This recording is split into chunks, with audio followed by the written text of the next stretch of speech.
Astrology या ज्योतिष एक दैवी विद्या या डिवाइन नॉलेज है जो हमारे ऋषियों ने हज़ारों साल पहले बताया है।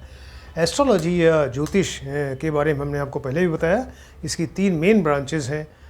पहला है सिद्धांत मैथमेटिकल एस्ट्रोलॉजी, सेकंड है होरा जिसमें किसी एक व्यक्ति के बारे में प्रेडिक्शन होता है, फल बताते हैं, और संहिता ज्योतिष या मुंडेन एस्ट्रोलॉजी जिसमें कि एक से ज़्यादा लोगों के बारे में फल बताते हैं।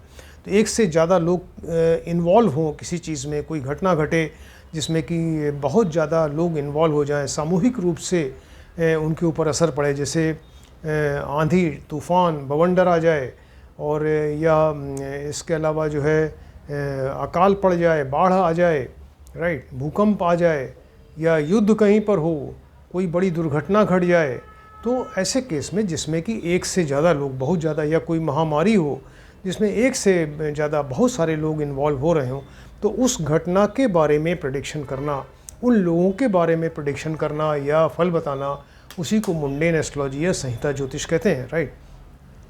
संहिता ज्योतिष के बारे में बहुत सारे टॉपिक्स आपको बताए हमने।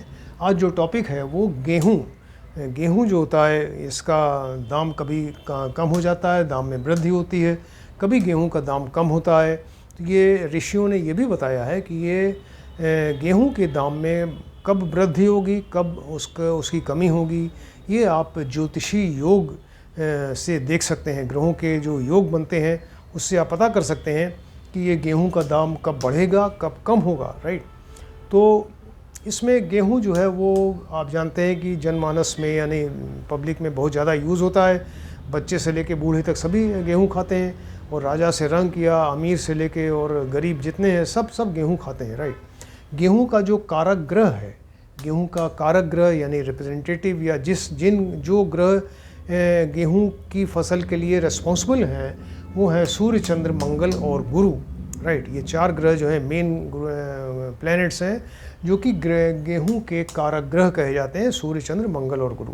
इसके अलावा गेहूं की जो कारक राशियां हैं वो 1, 2, 5, 6, 7 हैं, यानी मेष, वृक, सिंह, कन्या और तुला राशि।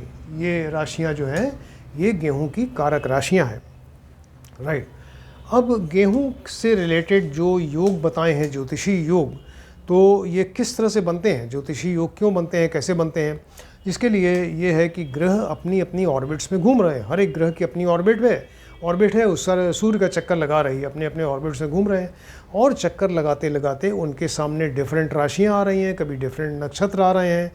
तो ग्रहों का डिफरेंट राशियों में, नक्षत्र में प्रवेश, या ग्रह कभी मार्गी हो जाते हैं यानी सीधी स्पीड से चल रहे हैं, कभी वो वक्री हो जाते हैं। यहाँ पृथ्वी से देखने से लगता है कि वो वक्री हो गए, यानी रेट्रोग्रेड, उल्टी स्पीड में उल्टी दिशा में चलने लगे। ग्रह कभी उदय होते हैं, कभी अस्त हो जाते हैं, सूर्य के साथ बैठ के अस्त हो गए, कंबस्ट हो गए, या ग्रहों की आपस में, ग्रहों के घूमते घूमते आपस में ग्रहों की कोई युति बन जाए, साथ में आ जाएं, यानी कंजंक्शन, या एक दूसरे पर दृष्टि डालें, आस्पेक्ट से डिफरेंट सिचुएशंस बनती हैं।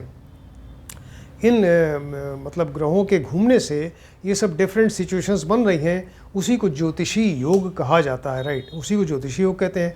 तो अब ये इन्हीं योगों से ये पता चलता है कि ये गेहूं के मूल्य में कब वृद्धि हो रही है, कब उसकी कमी हो रही है, राइट।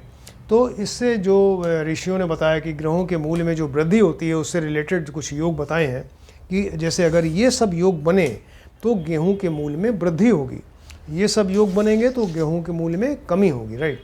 तो फिलहाल गेहूं के मूल्य में वृद्धि वाले योग देखते हैं।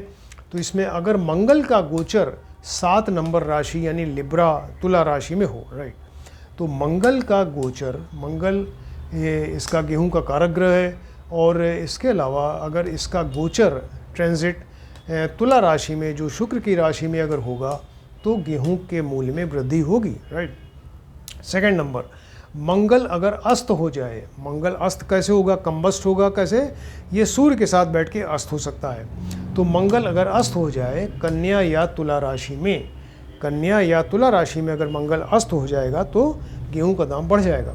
अगर मंगल वक्री हो जाए, रेट्रोग्रेड हो जाए, उल्टी स्पीड से, पृथ्वी से देखने से लगे कि मंगल उल्टा चलने लगा अब, तो वक्री हो जाए कर्क या मकर राशि में, अगर मंगल कर्क या मकर राशि में अगर वक्री हो जाएगा तो ये जो है वो गेहूं का दाम बढ़ जाएगा। देखिए मंगल जो है वो इसमें कर्क राशि में नीच का हो जाता है, डिबिलिटेटेड, और मंगल यहाँ 10th राशि मकर राशि जो शनि की राशि है इसमें उच्च का हो जाता है, एक्सल्टेड। तो इन दोनों राशियों में अगर ये वक्री हो जाए, रेट्रोग्रेड हो जाए, तो गेहूं का दाम जो है बढ़ जाएगा, राइट। बुध के बारे में देखते हैं। बुध का गोचर मकर राशि में हो जाए, बुध का गोचर जो है वो मकर राशि यानी जो इसकी शनि की राशि है इसमें हो जाए। गुरु का गोचर 5, 6 या 12 राशि में आ जाए, तो गुरु का गोचर जो है 5 का मतलब सिंह राशि, 6 मतलब बुध की राशि कन्या राशि, और 12 राशि मतलब मीन राशि जो गुरु की अपनी स्वराशि है। तो अगर गुरु जो है वो सिंह, कन्या या मीन राशि में अगर आ जाएं गोचर में, तो गेहूं का दाम बढ़ जाता है। और बताया कि शुक्र का गोचर, शुक्र जो है इसका गोचर अगर 3, 4, 5, 8, 11 राशि में हो जाए तो गेहूं का दाम बढ़ता है। अब ये देखिए 3 नंबर क्या है, ये मिथुन राशि, 4 कर्क राशि, 5 नंबर सिंह राशि, 8 नंबर वृश्चिक राशि और 11 नंबर कुंभ राशि। तो अगर ये शुक्र का गोचर मिथुन, कर्क, सिंह, वृश्चिक या कुंभ राशि में होगा तो गेहूं का दाम बढ़ेगा।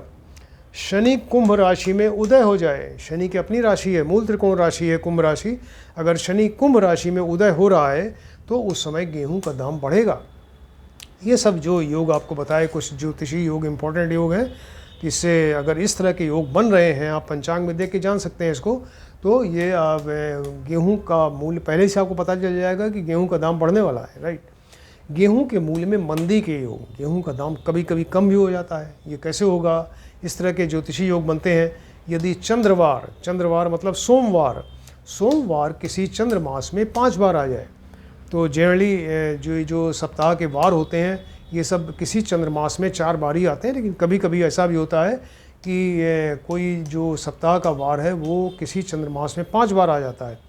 तो यदि चंद्रवार या सोमवार किसी चंद्रमास में 5 बार आ जाएगा तो गेहूं के मूल्य में कमी हो जाएगी।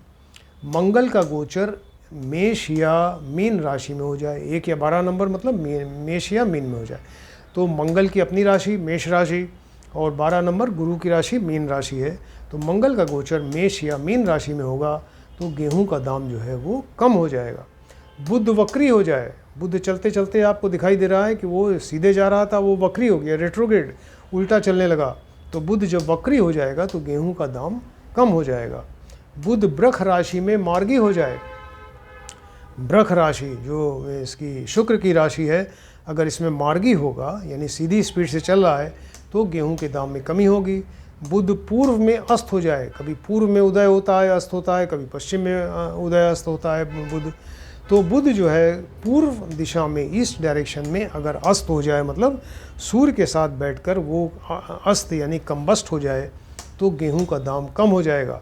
शुक्र गोचर में 1, 2, 7, 10 राशि में आ जाए, ये 1 नंबर मतलब मेष, 2 नंबर मतलब ये टॉरस वृष राशि जो इसकी शुक्र की अपनी राशि, 7 नंबर मतलब तुला राशि ये भी शुक्र की राशि है, और 10 नंबर मकर राशि जो शनि की राशि है। तो शुक्र गोचर में मेष, वृष, तुला या मकर राशि में अगर आ जाएगा तो गेहूं के दाम में कमी आ जाएगी, राइट। ये जो बड़े बड़े बिजनेसमैन हैं या जो ये इन सब चीज़ों को डील करते हैं, अनाज है, गेहूं, चावल, जौ ये सब बेचते हैं, बड़े बड़े जो बिजनेसमैन हैं उनको ये सब आइडिया होता है, सब मालूम होता है कि कब दाम कम होने वाला है, कब दाम बढ़ने वाला है, राइट। तो ये एक इंटरेस्टिंग सब्जेक्ट है, इसको आप ध्यान से देखें। ये मुंडेन एस्ट्रोलॉजी से रिलेटेड है क्योंकि इससे बहुत ज़्यादा लोग इन्वॉल्व होते हैं इसमें, और तो इसको आप ध्यान से देखें, स्टडी करिए। किसी ने अगर हमारा चैनल सब्सक्राइब नहीं किया काइंडली सब्सक्राइब करें, तो आप सभी हमारे वीडियो देख पाएंगे और आप भी एस्ट्रोलॉजी सीख सकते हैं। Thank you.